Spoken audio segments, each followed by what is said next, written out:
George Orwell's writings have experienced a spike in popularity over the past decade, and for a simple reason. Modern societies are becoming ever more like the dystopia depicted in Orwell's most famous book, 1984. Whether it be mass surveillance, the incessant use of propaganda, perpetual war, or the cult of personality surrounding political leaders, it is not surprising that many see Orwell's novel as prescient in many ways.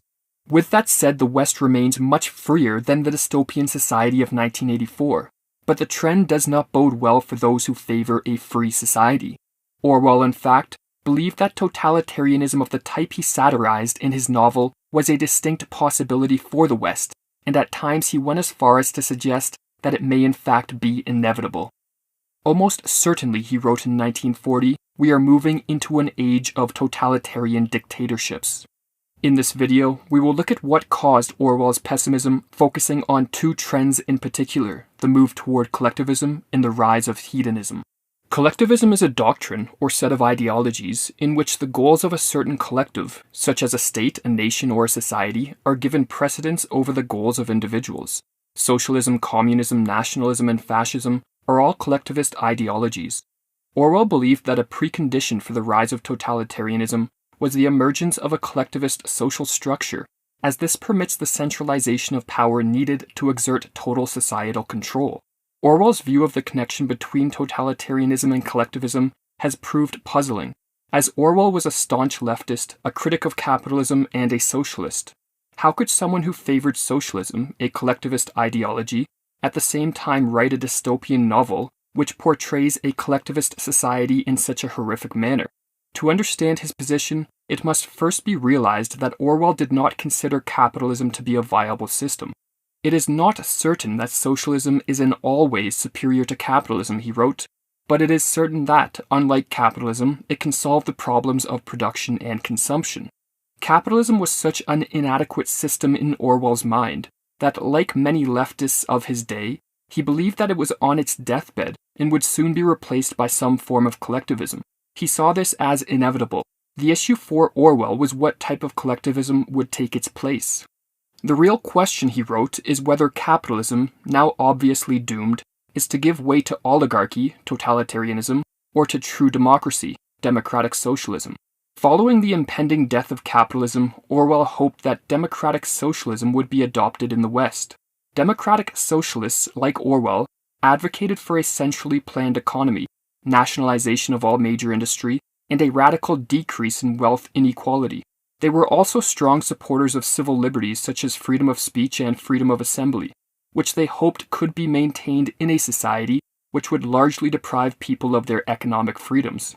The problem, however, which Orwell and other socialists had to grapple with were the lack of examples, either past or present, of any countries successfully adopting democratic socialism. Even worse, the states that had turned to collectivism in the first half of the 20th century, such as Nazi Germany and Soviet Russia, were becoming increasingly totalitarian. They were adopting what Orwell called oligarchical collectivism, not democratic socialism. Oligarchical collectivism is a system in which an elite few, under the guise of a certain collectivist ideology, centralize power using force and deception. Once in power, these oligarchs crush not only the economic freedoms of their citizens, a move which socialists like Orwell favored, but also their civil liberties. Orwell was concerned that following the death of capitalism, the entire Western world would perhaps succumb to oligarchical collectivism. This fear was in part due to his perception that hedonism was on the rise in Western societies. Hedonism is an ethical position that maintains that life's ultimate goal should be the maximization of pleasure and the minimization of pain and discomfort.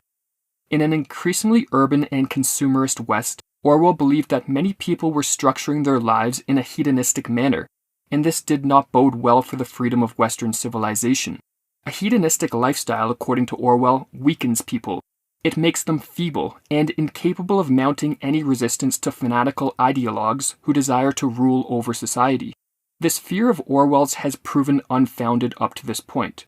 While the West, since his death in 1950, has in many respects become more hedonistic, this has not led to totalitarian dictators taking over control. Rather, Aldous Huxley, the author of another famous 20th century dystopian novel, Brave New World, may have had a better grasp of the way Western societies would become enslaved in the late 20th and early 21st centuries. Huxley, like Orwell, was an anti-hedonist, but his aversion to hedonism differed from Orwell's.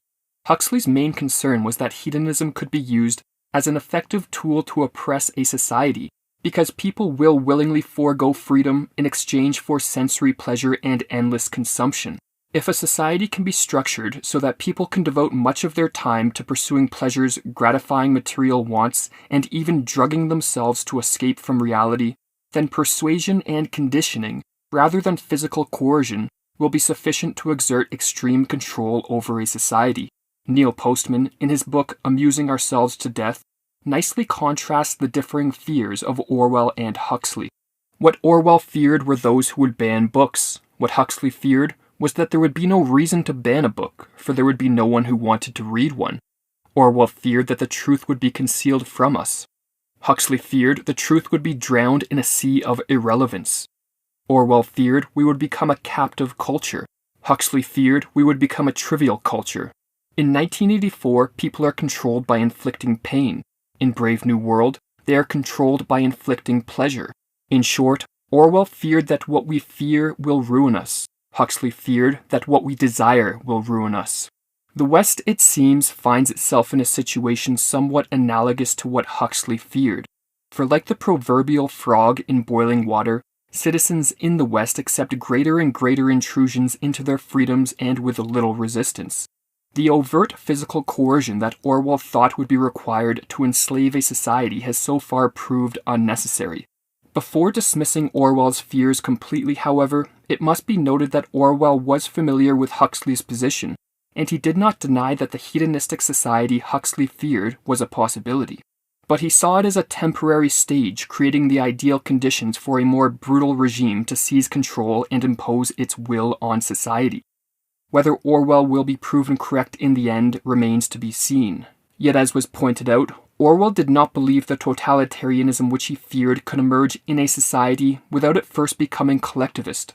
So perhaps what has prevented his fears from coming true thus far is that capitalism did not die as he believed it would, and collectivism has yet to emerge fully formed in the West.